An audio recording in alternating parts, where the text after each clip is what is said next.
Lá em Romanos, no capítulo 11, o apóstolo Paulo fala sobre isso, dizendo, olha, os dons de Deus são irrevogáveis. Mas o que acontece, queridos? O Senhor, Ele determina algo na nossa vida, o Senhor libera uma palavra sobre a nossa vida, o Senhor nos coloca numa posição espiritual, mas na maioria das vezes nós não nos posicionamos naquilo que Deus tem. Nós não nos posicionamos naquilo que Deus tem para nós. Nós fugimos do compromisso que é necessário. Nós fugimos da responsabilidade que Deus coloca. Queridos, para cada desafio que Deus tem para nós, Deus tem uma responsabilidade. Por isso que a palavra do Senhor fala que para quem mais é dado, mais é cobrado. E aí quando o irmão ouve isso, fala, não, pastor, mas eu prefiro ficar na ignorância, que a palavra do Senhor fala também que Deus não levará em conta os anos da ignorância, né? Amém? Queridos, então tem irmão sabidinho para tudo, né? Mas algo que é importante entender, queridos, que Deus tem um propósito na sua vida. E esse propósito na sua vida, o dom que Deus te deu, os dons que Deus liberou sobre você, são irrevogáveis. Olha a responsabilidade disso, né? Uma vez que você foi tocado por Deus, o Espírito Santo entrou na sua vida, Ele te dotou de dons, Ele te dotou de talentos, e esses dons, esses talentos são irrevogáveis. Olha para o irmão do seu lado e fala, meu irmão, os dons que Deus te deu são irrevogáveis. Irrevogáveis. Vocês entenderam o peso dessa palavra, queridos? Quer dizer que se você não fizer aquilo que Deus estabeleceu na sua vida, outra pessoa não pode fazer. Deus vai levantar outro para fazer o serviço, né? Porque a obra de Deus não para, amém? A obra é dele, a igreja é dele, e se você não se posicionar, outro vai ser levantado. Saul não se posicionou, Deus levantou Davi, mas os dons que Deus tinha, e as vitórias que Deus tinha para o povo através de Saul, o povo deixou de ter, o povo perdeu. Por quê? Porque Saul não se posicionou. Deus levantou outras vitórias, Deus levantou outras situações. Mas é importante você entender isso então, queridos, que Deus tem um dom na sua vida, e os dons de Deus para você são irrevogáveis. Independente da sua idade, os dons de Deus para você são irrevogáveis. E é por isso que é importante você entender isso. E a manifestação do Espírito Santo, ela tem um propósito. E o propósito é o quê? O bem comum. E esse propósito que Deus tem na sua vida, queridos, é para a edificação da igreja, edificação do corpo de Cristo. E aí Paulo ele começa a falar aqui no capítulo 13, ó, ainda que eu fale as línguas dos homens e dos anjos, se não tiver amor, serei como o sino que ressoa, ou como o prato que retine. Ainda que eu tenha o dom de profecia, e saiba todos os mistérios e todo o conhecimento, e tenha uma fé capaz de mover montanhas, se não tiver amor, nada serei. Ainda que eu dê aos pobres tudo o que possuo, e entregue o meu corpo para ser queimado, se não tiver amor, nada disso me valerá. O amor é paciente, o amor é bondoso, não inveja, não se vangloria, não se orgulha, não maltrata, não procura seus interesses, não se ira facilmente, não guarda rancor. O amor não se alegra com a injustiça, mas se alegra com a verdade. Tudo sofre, tudo crê, tudo espera, tudo suporta. O amor nunca perece, mas as profecias desaparecerão. As línguas cessarão, o conhecimento passará, pois em parte conhecemos e em parte profetizamos. Quando, porém, vier o que é perfeito, o que é imperfeito desaparecerá.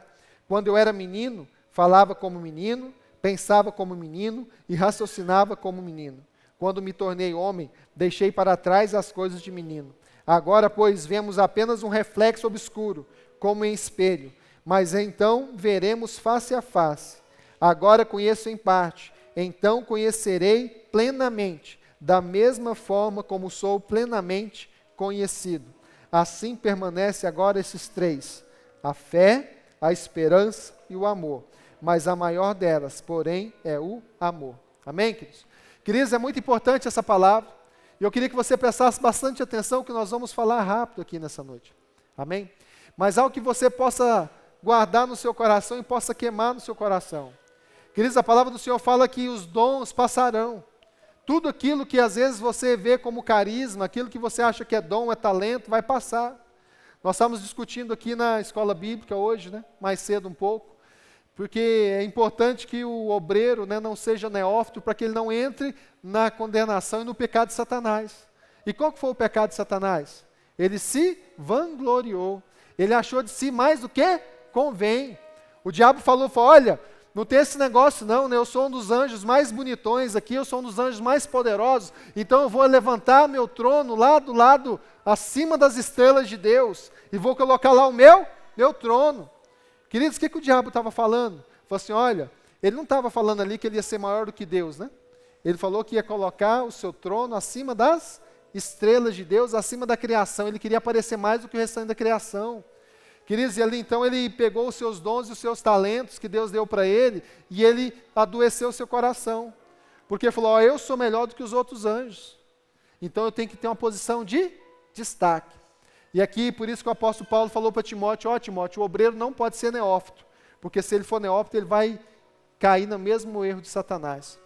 Queridos, mas algo que é importante para nós entendermos, e aqui a palavra de Deus fala, que todos os dons, todos os talentos vão passar, porque um dia as nossas obras vão passar pelo fogo. Abre sua Bíblia comigo, volta um pouquinho, quem está acompanhando, lá em 1 Coríntios, no capítulo 3, verso 10. Vocês têm como mudar lá também? 1 Coríntios, capítulo 3, no verso 10, fala assim, conforme a graça de Deus que me foi concedida, eu como sábio construtor lancei o alicerce, e outro está construindo sobre ele.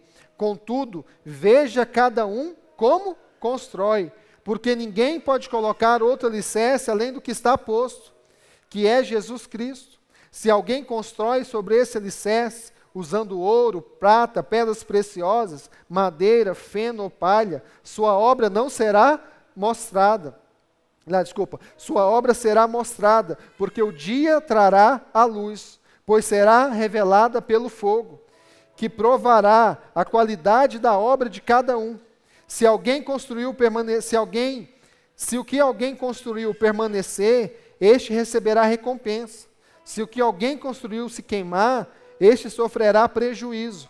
Contudo, será salvo para alguém, como alguém que escapa através do fogo. Queridos, o que essa palavra está dizendo aqui? Que foi lançado um alicerce. No reino de Deus é lançado um alicerce que é Jesus Cristo. E todos nós construímos algo. Amém? Ô glória, né? Tem um profeta lá atrás. Bem, a Bíblia fala que todos nós vamos construir algo. E a Bíblia fala então que toda a nossa construção, ela vai passar pelo fogo, porque o dia trará a luz. Tudo que você constrói, mesmo no escondido, um dia, queridos, vai vir a luz. A palavra de Deus fala que Ele vai derramar luz um dia sobre todas as obras das nossas mãos. Ouça bem o que eu estou dizendo. A palavra do Senhor diz aqui, queridos, que Deus vai trazer à luz todas as nossas obras. E tudo aquilo que nós construímos, toda a construção que nós fazemos, tudo aquilo que a gente faz no reino de Deus, vai vir à luz. E o que isso quer dizer, queridos? A palavra fala que todas as nossas obras vão passar pelo fogo. E a palavra do Senhor fala que toda obra, se ela não for de ouro, se ela não for pedra preciosa, se aquilo que nós fizermos não for realmente com coração sincero diante de Deus, isso vai queimar. Queridos, a Bíblia fala que toda obra de palha, toda obra de feno, toda obra de madeira, ela vai queimar. E aí nós não vamos mais sobrar nada para apresentar diante de Deus. Então por isso que Paulo fala aqui, amém. Hashtag berçário para o neném. Né? Conforme a graça que Deus me foi concedida, eu como sábio construtor lancei o alicerce, e outro está construindo sobre ele. Contudo, veja cada um como constrói. Queridos, a palavra do Senhor fala então que é importante cada um analisar como você está construindo. E eu queria te chamar para essa análise agora. O que você tem construído no reino de Deus? Qual tem sido a sua obra? A sua obra um dia vai passar pelo fogo. E o que vai sobrar? E aqui é interessante que o apóstolo Paulo fala o seguinte, né?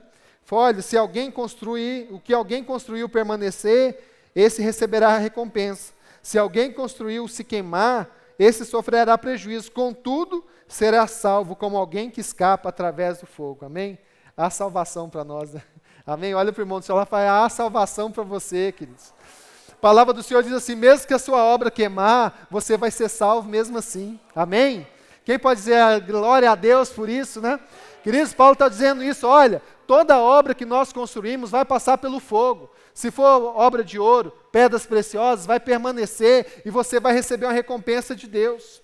Agora, se a sua obra queimar, se tudo aquilo que você fez no reino queimar, porque foi obra de madeira, foi de feno, porque a intenção do seu coração não era boa no momento da construção, queridos, essa obra vai queimar, mas mesmo assim, você vai ser salvo como aquele que se é salvo do fogo. Amém? Deus vai mandar um bombeiro lá e vai te tirar do fogo, queridos. Vai vir um anjo, né? E vai te tirar do fogo e vai te salvar. Mesmo que a sua obra não permaneça, a sua alma está salva em Jesus, amém? Porque o Espírito Santo selou você. Mas é importante você entender isso, e volta lá para 1 Coríntios, no capítulo 13, que a palavra do Senhor fala que toda obra, ela vai ser passada no fogo.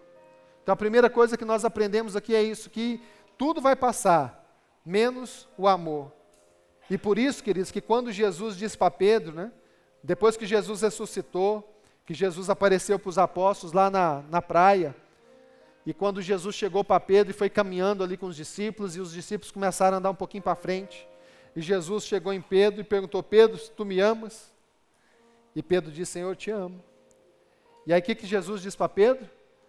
Então, apacenta as minhas ovelhas.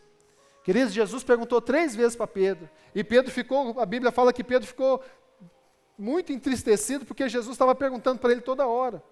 Queridos, e Pedro naquele estágio ele já tinha se convertido, demorou, mas converteu, amém? Que a Bíblia fala que Pedro ele se converteu na hora que Jesus estava lá no pátio de Pilatos, né? Que a Bíblia fala que Jesus olhou para Pedro, naquele momento que Pedro havia negado Jesus, e a Bíblia fala que Pedro chorou ali muito, e que naquele momento a ficha de Pedro caiu, mas Pedro já tinha se convertido. A Bíblia, até tu, Vitória, amém? Eles vão revezando, irmãos, é assim, né? Amém? É a guerra de bastão, né? Como é que é? Competição de bastão. Um vai e passa para o outro. Queridos, mas a Bíblia fala então que Jesus falou aqui naquele momento, Pedro já havia se convertido, Pedro já tinha experimentado a autoridade do reino, Pedro tinha autoridade, tanto é que Pedro, quando ele passava, a Bíblia fala que a sombra de Pedro curava as pessoas. As pessoas queriam encostar em Jesus, né, para ser curado, mas as pessoas se lançavam à sombra de Pedro, porque quando Pedro passava, se a sombra de Pedro passasse pela pessoa, a pessoa era curada. Pedro então movia nos dons espirituais, Pedro tinha autoridade espiritual, Pedro tinha a revelação do reino de Deus, que quando Jesus perguntava lá, né, quem diz que eu sou? Pedro falou: tu és o Cristo, o Filho de Deus, amém? E aí Jesus falou: olha, sobre essa revelação vou edificar a minha igreja. Queridos, Pedro era um homem de Deus completo naquele momento, que ele estava na praia com Jesus, e mesmo assim Jesus perguntou 3 vezes se ele amava ele. E aí o que Jesus disse para ele? Então, apacenta as minhas ovelhas. O que nós aprendemos aqui em 1 Coríntios, queridos? Que não adianta nada eu ter talento, eu ter dons, se eu não tiver amor por aquilo que Deus tem amor, eu não sou nada, eu não sou ninguém. Por isso que às vezes tem pessoas que não têm tantos talentos, que não têm tantos dons, e Deus abençoa mesmo assim. Amém? Queridos, e é importante nós entendermos isso. E eu queria terminar nesse momento. Se nós não tivermos amor por aquilo que Deus tem amor, se nós não amarmos aquilo que Deus ama, não adianta eu ter talento, não adianta eu ter dom, não adianta eu ter revelação. Por quê, queridos? Muitas vezes nós recebemos dons da parte de Deus, mas os dons são irrevogáveis. Às vezes eu adoeço o meu coração, mas eu continuo às vezes com os dons. Pastor, mas que loucura é essa? Como assim a pessoa adoece o coração e mantém os dons? Isso acontece, queridos. Muitas vezes você permanece com os dons, com os talentos que Deus te deu, mas seu coração está adoecido. E é por isso que é importante você agora, nesse momento, fechar seus olhos. E eu queria te convidar a fechar seus olhos. E que você agora começasse a pensar diante de Deus. Como você tem edificado?